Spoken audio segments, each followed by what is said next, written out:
Welcome to Reader Seeks Romance Channel's Romance Roundup. I am Liz Donatelli.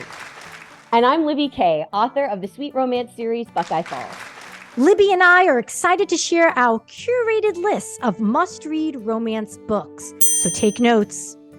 In celebration of our premiere episode, we are sharing our lists of must-read 2023 debut romances. And we're running a giveaway. More about that later. If you're listening to us on PodBean or your podcast app of choice, then be sure to like, share, and subscribe to Romance Roundup. Also, watch Romance Roundup on Reader Seeks Romance's YouTube channel, which is the only place you'll find exclusive bonus content such as episode teasers, books and bookish giveaways, extra book recs, and romance author guests. Be sure to like and subscribe. Libby, let the roundup begin.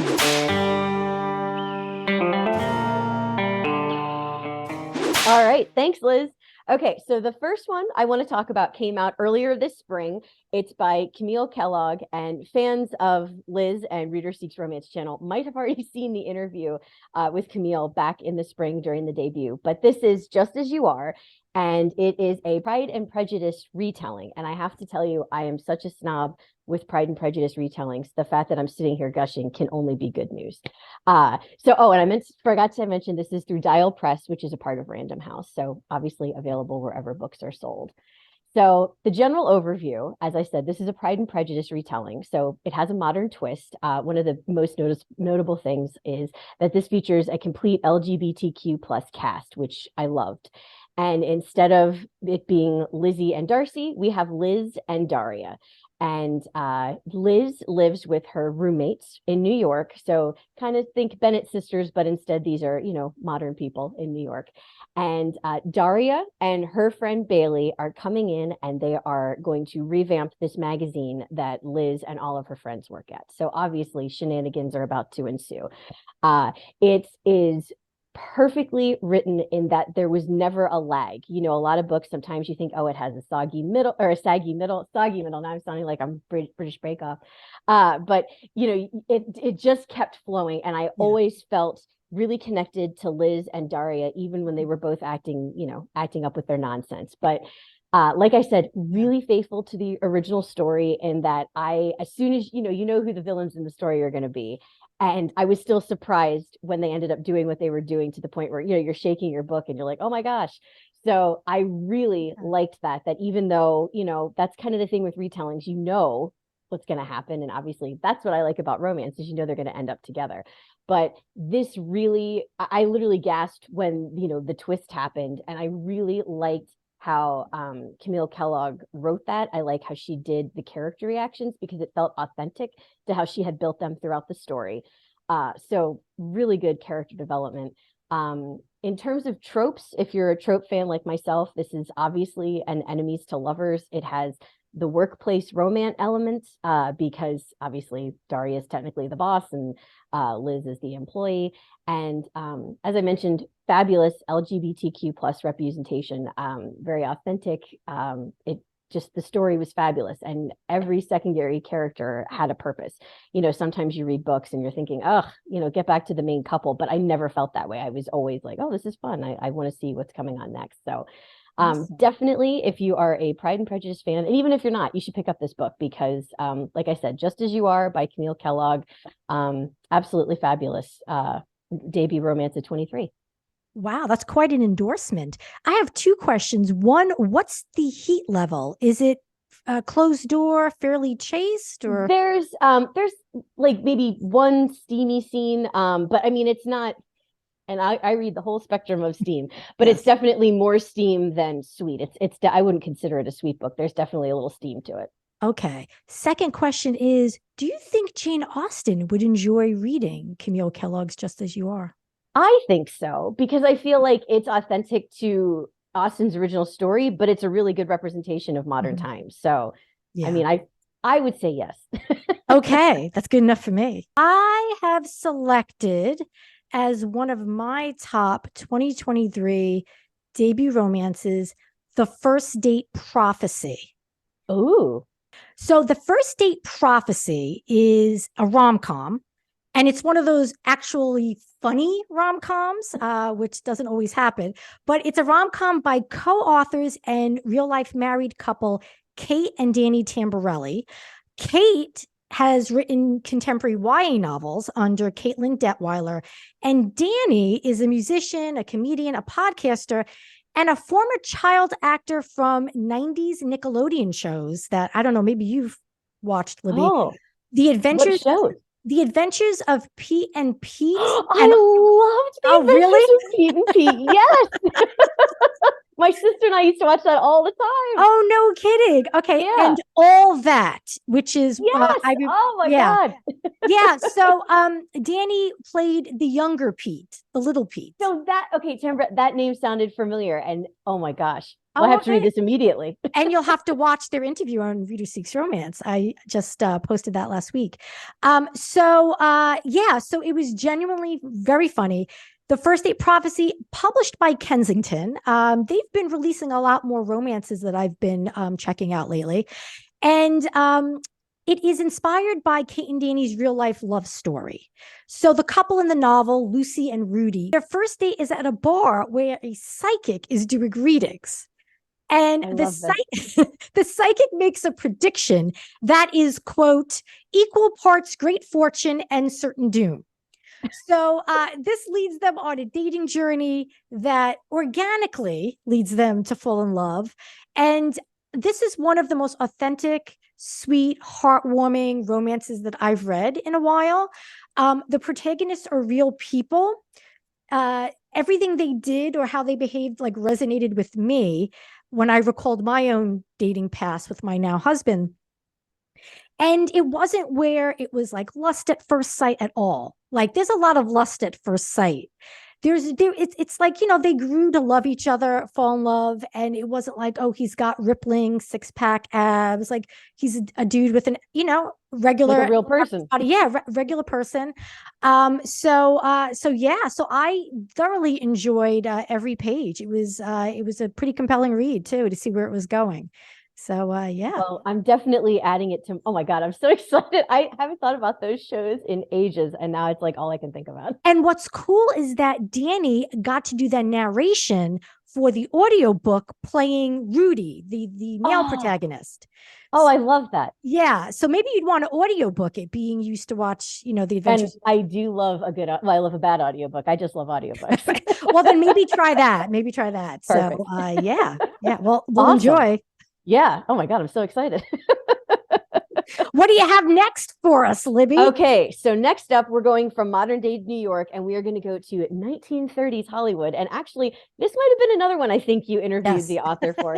So it Happened One Fight by Maureen Lee Lanker, who this is obviously, I believe she wrote for Entertainment Weekly and some other magazines.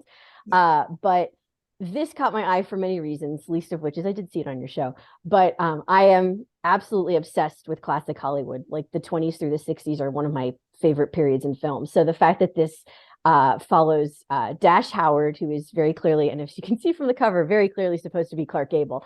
Yes. I just absolutely was obsessed with the notion of like a Clark Gable character. And then Joan Davis is our heroine, who is very obviously going to be Joan Crawford and Betty Davis.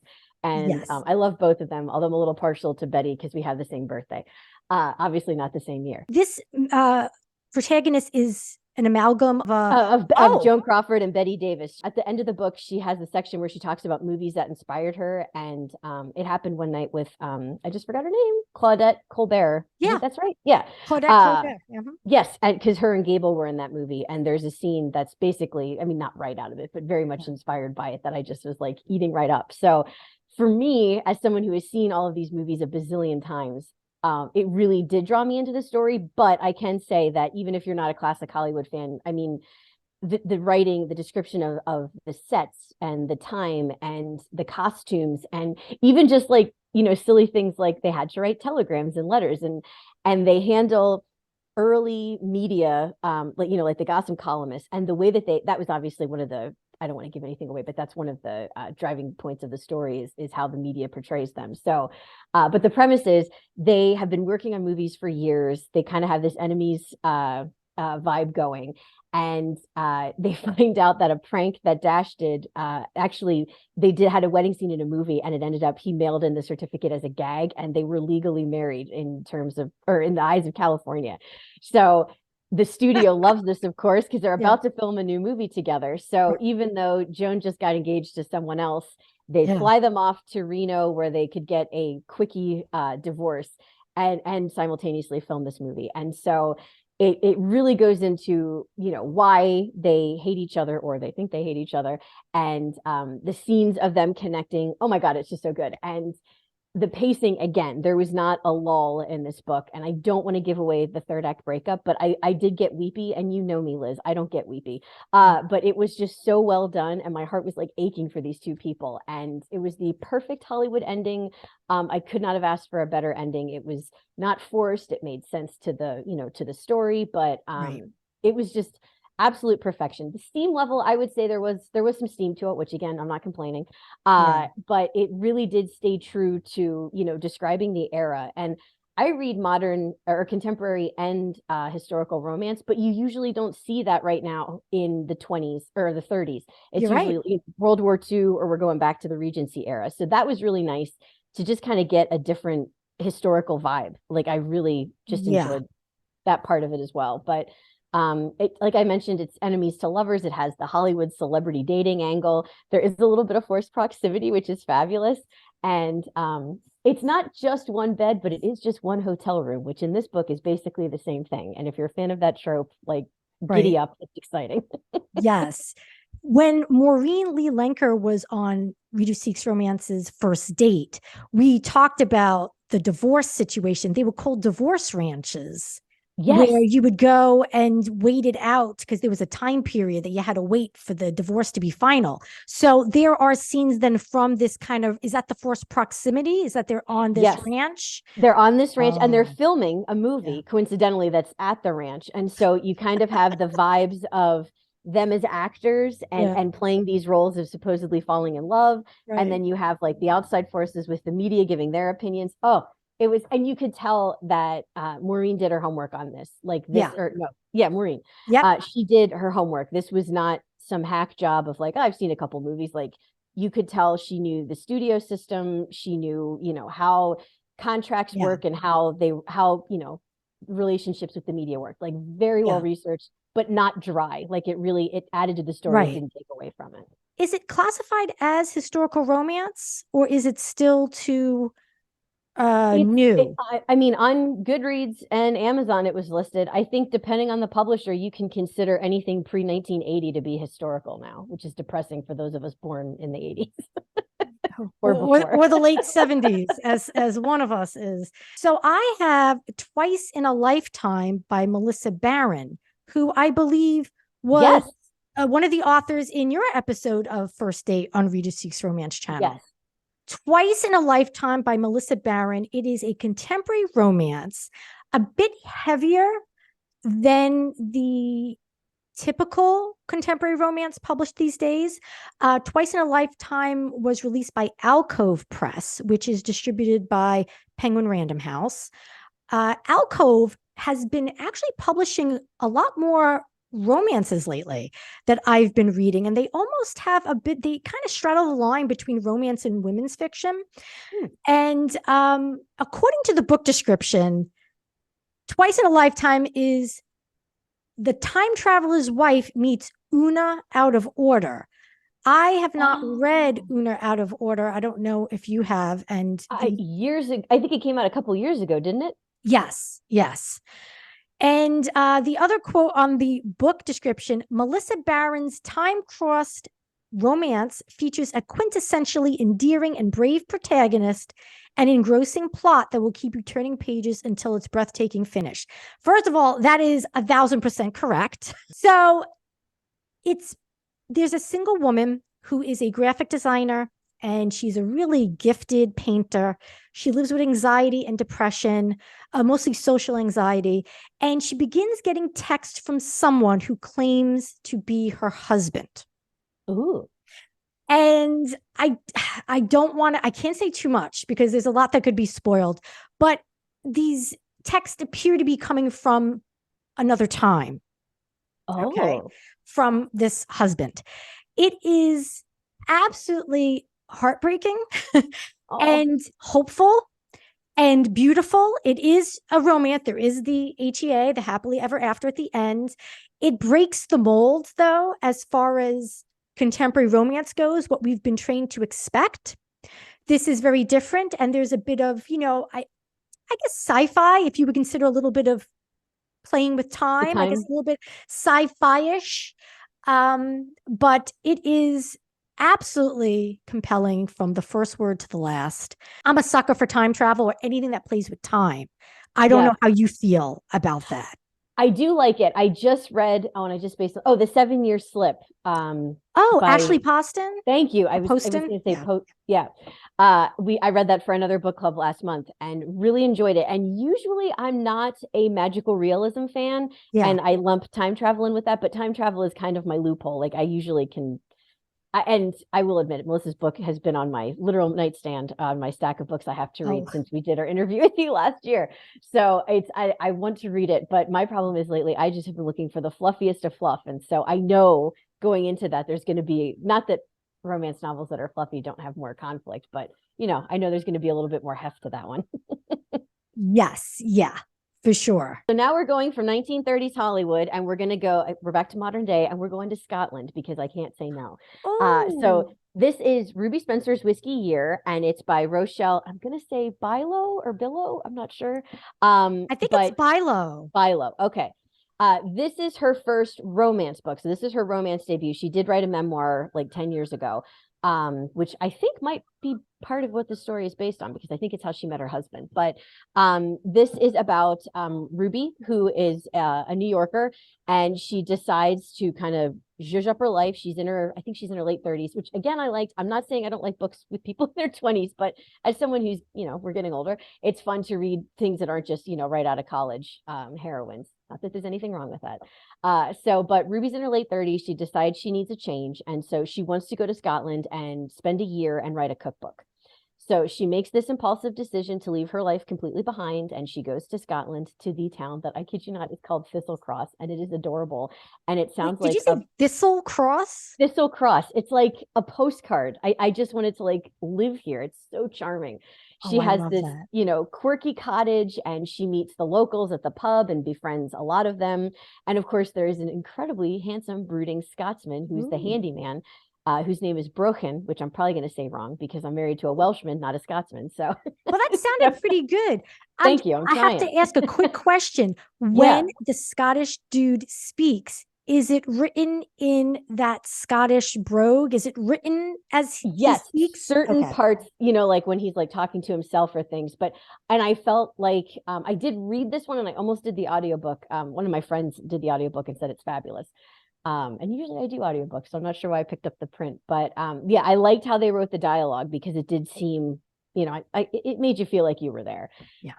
But the descriptions of the scenery of all of it, and obviously not just the love interest, because please, but it was very, it was cliche, but not cliche. Obviously the big city American coming in, you have certain expectations of what's going to happen. But I really liked how Ruby and Broken's love story panned out, because I felt like the highs and lows were realistic. And I felt like sometimes when there's the miscommunication trope, I know a lot of the time people get frustrated because it's like, why aren't they just talking to each other? But I felt like the way that Rochelle did this was very realistic, because there are certain times where you literally, it's impossible to say exactly what you want to say without, something else happening that isn't supposed to happen yet. So I thought that was done really well.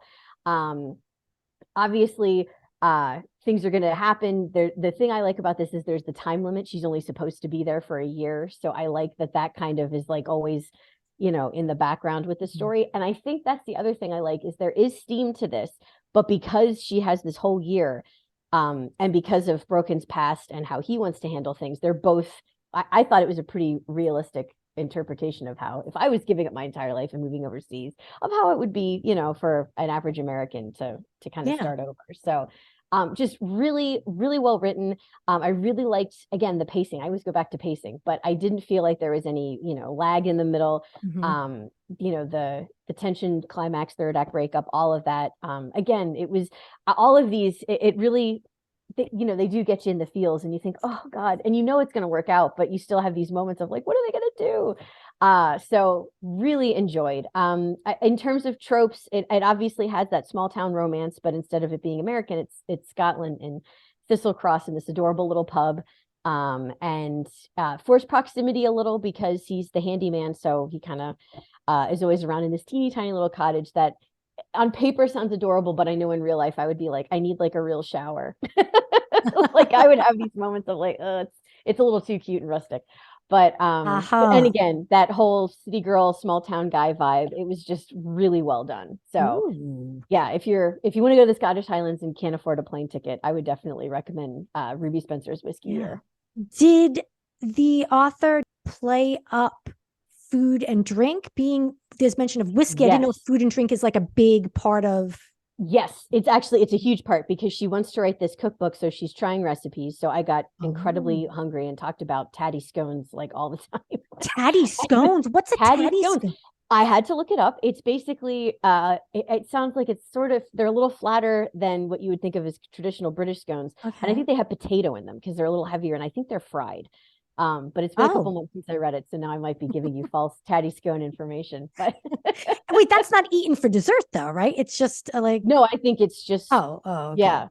But the food and the there is a whiskey distillery in the story, and so I'm not a whiskey drinker, but I really appreciated how she described each of the whiskeys because it made me feel like I could maybe be a whiskey drinker. I never will be. I can't do it. Wine all the way.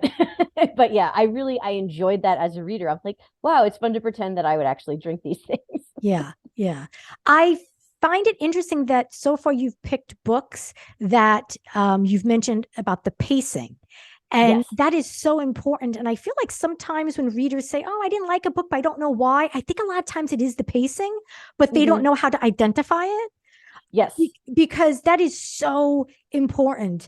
And having like that, I forgot what it's called in the writing world. Is it like the ticking clock?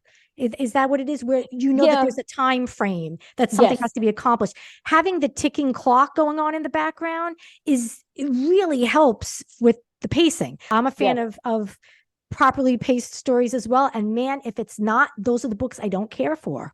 Yeah. And I try not to DNF, do not finish a book if I can help it. Although life is too short to read a book you're not enjoying. Yeah. But I totally, that's usually why I put down a book is I'm like, ugh, I'm bored. Like what's happening here? Right. I will allow a little bit of a lull. Like I have a little bit of patience for a lull, but you've got to hook me back in pretty quickly. So I do make allowances for some books, but yeah, usually the pacing, I'm like, this is dead in the water, and we still have another 100 pages to go. I know. Okay, so I believe I'm up to. Oh wow, I'm up. What's your next one? I think this is the last suggestion. Well, my next one is Falling Home by none other than Queen of Cozy Libby K. Oh, what a surprise. Seriously, I had no idea. Actually, you didn't. You truly didn't know I picked that. So this is book 1 in Buckeye Falls series, published by Inkspell Publishing. Mm-hmm. And Falling Home is a cozy second chance romance between divorced couple Ginny and Max, who reunite when Ginny returns from her big-time New York marketing job to Buckeye Falls, Ohio, to help her dad with his post-surgery care. Falling Home is set around the holidays, set around Christmas. So it's got all the holiday vibes, and you can almost hear the Christmas carols singing in the, playing in the background. Yeah. I know you like to tell people it's like a Hallmark film, and I feel like it to a degree, but this has way more depth to it. Thank you. Than a Hallmark movie. So, first of all, the one thing, and I'm not even joking, that every now and again I will come back to, especially when we're thinking about what to have for dinner, because Max is a chef and owns his own restaurant in the book. I always think about his freaking enchiladas. Yes.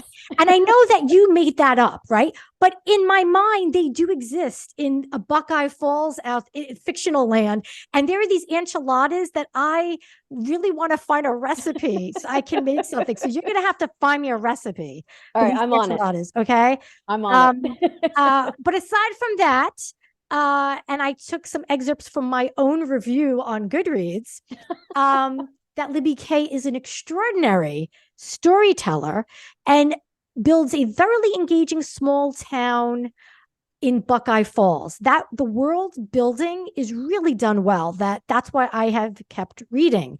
And now you've got 4 books in the series, and I kind of want you just to keep writing a book a year forever, so I never have to leave Jeannie and Max. Well, you keep doing that.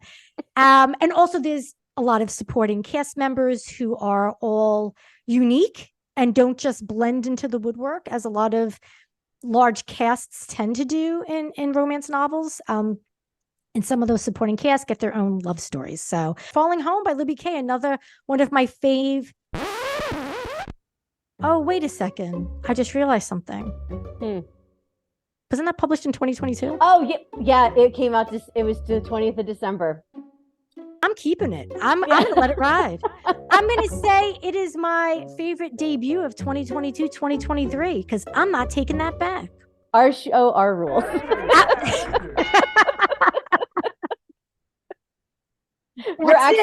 We're doing a Melissa Barron, and we're working with time here. Wait a second. I think Melissa's book was published in 2022 too. Oh, I thought hers was early. Hold on, I got my phone. Wow, I completely blew this assignment. Melissa Barron. Twice in a lifetime. Okay, let's see. Nope, it was 2022. But you already said it. Our show, our rules. Now it's time for our segment, Liz and Libby. Yay! These are our Liz and Libby picks. These are romance books either on our radar to read or books that we read and enjoyed. So, and I have it right here that of course I put down. I literally just got this. It's been on my radar since I saw one of the blurbs about it, but You with a View by Jessica Joyce. And actually this is a 2023 debut. And if I would have read it fast enough, I would have talked about what I thought about it. But the thing that intrigued me about this is I do love a good road trip. And I love the premise of this is Noelle lost her grandmother, and in the process of grieving is going through old photos and keepsakes and finds a love letter from a man that is definitely not her grandfather.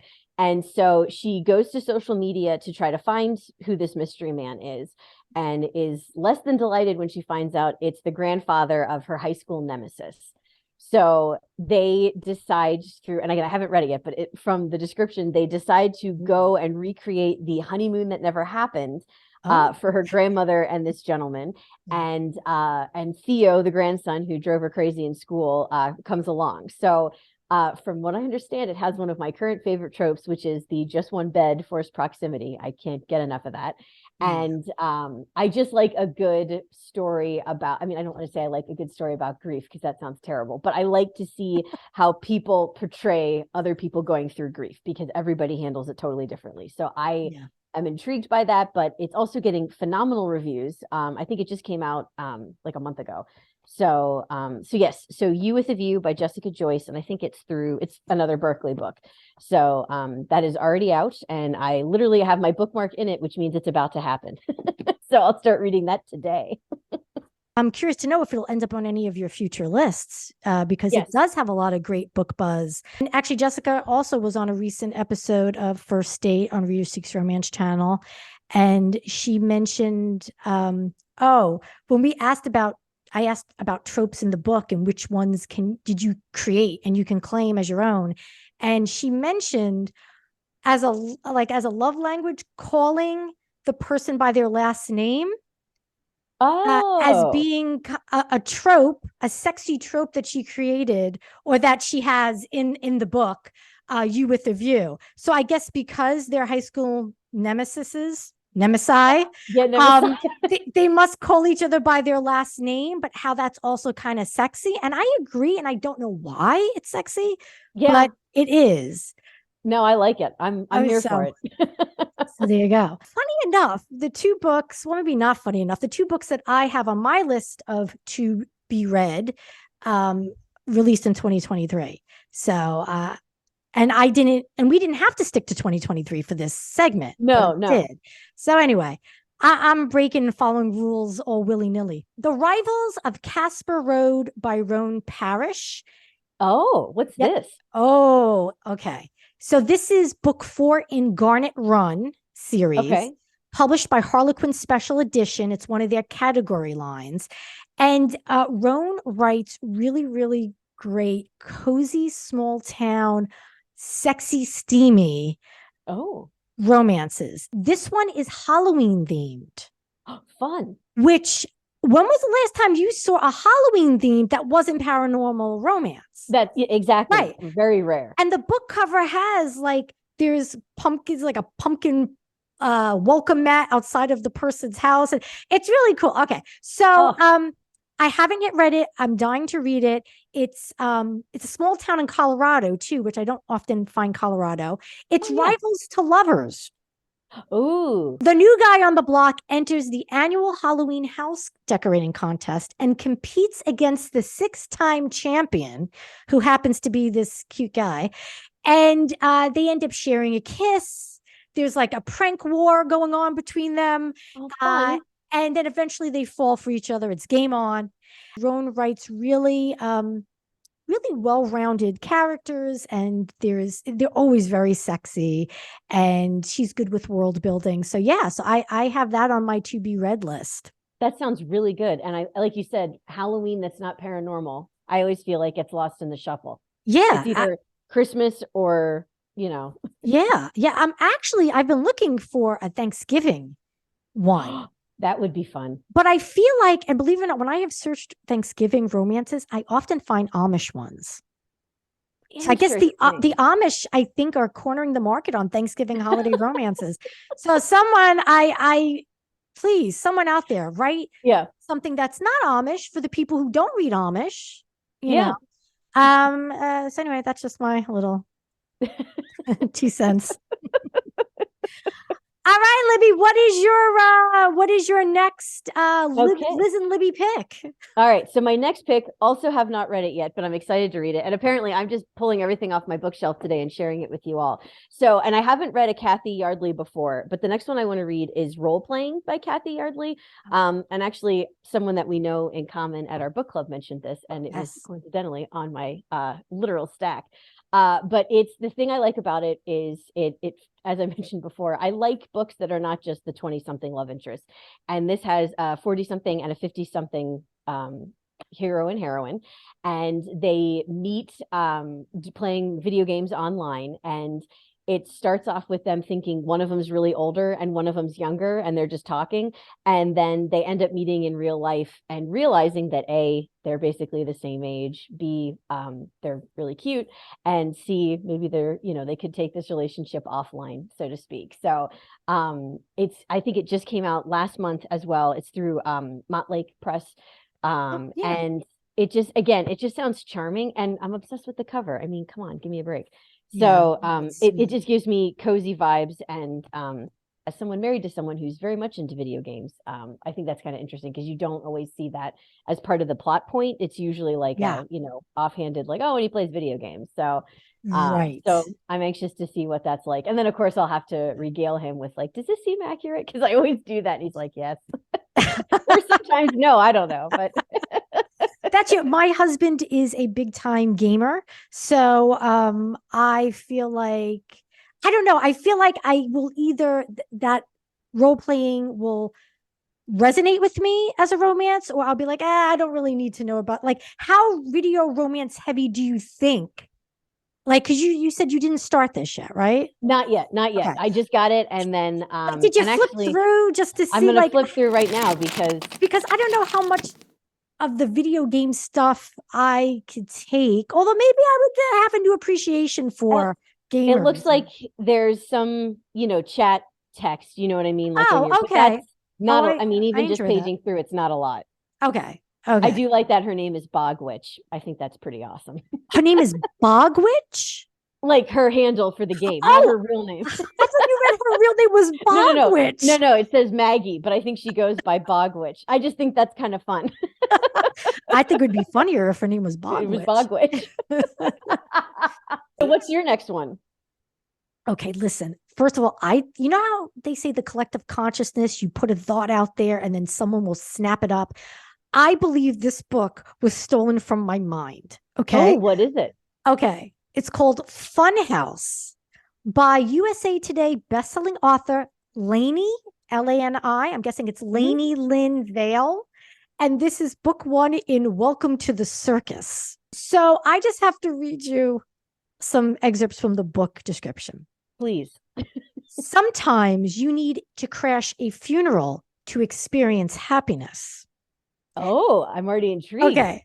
So an aerial artist in a traveling circus crashes funerals to put life into perspective.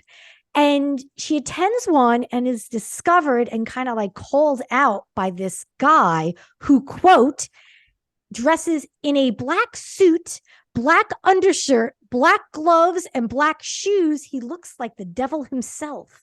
Oh, all right. So apparently now there's not a lot in the book description, but it makes it sound like, obviously romance ensues. Yeah. But that it's kind of a darker, edgier type of romance. So I, for the longest time, had an idea of writing a novel called Funeral Crashers, where people meet at funerals that they would crash, and it became their hobby, but it was a way for them to process grief, and then shenanigans would ensue. So I feel like Lainey Lynn Vale took that out of my mind, which is part of, I guess, the collective consciousness, and decided to do that. Plus, I always think that if I were to write a rom-com, the meet cute would be at a funeral, because I think opening at a funeral is brilliant. Yeah.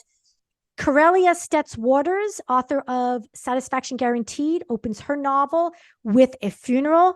It's a rom-com. It's a brilliant scene. It's just a brilliant book. So I feel as if funerals, and then there was something else recently I read, and there was like a mention of a meat disaster at a funeral home. So I think funerals are becoming the new thing. I'm here for it because it's different. And like I said earlier with grief, everyone handles it differently. So it's interesting to see how people act at a funeral because I don't know. Have you ever been to a funeral where someone just randomly laughs and you're like, oh my God, you know what I mean? Like they don't know what to do and they just kind of giggle. Well, you know what's interesting? I've never been to a funeral that didn't have laughter. Like do you mean like a nervous laugh? Like someone goes up to the casket and just starts giggling? Well, just like you're still in the funeral home and like everybody's really quiet and then you just hear someone like like it's like they don't know what to do and they're like, I'm either going to scream or laugh. So I don't know, I always feel like, oh God, I hope that doesn't happen to me, but knock wood, hasn't happened yet. That reminds me of another idea I had, is that I was going to write a rom-com that began where the person was going to meet their blind date and the date ends up dying and she attends his funeral just to see what he looks like. Wasn't that an episode? Well, no, she had met him, but yes. Wasn't that Sex in the City with Miranda? Oh my God. I was just going to say that because I am rewatching every season of Sex in the City. And I think I might have taken that idea from that because yes, Miranda is going to, she has a date, but I don't know. She hadn't seen him yet. She hadn't met him yet. Okay. I couldn't remember if she had or not. And she ended up calling him to give him hell because he stood her up. She talked to the mother. The mother said he's dead. And she went. I remember them saying, oh, he's cute. Cute. Well, he was cute. Now for our launch day giveaway details. A $15 e-gift card to Love's Sweet Arrow Romance Bookstore in Chicago is what we're giving away to celebrate the debut of Romance Roundup. Comment below with your fave debut romance of 2023, and a winner will be randomly selected. Thank you for joining us, romance readers. Happy reading, everyone.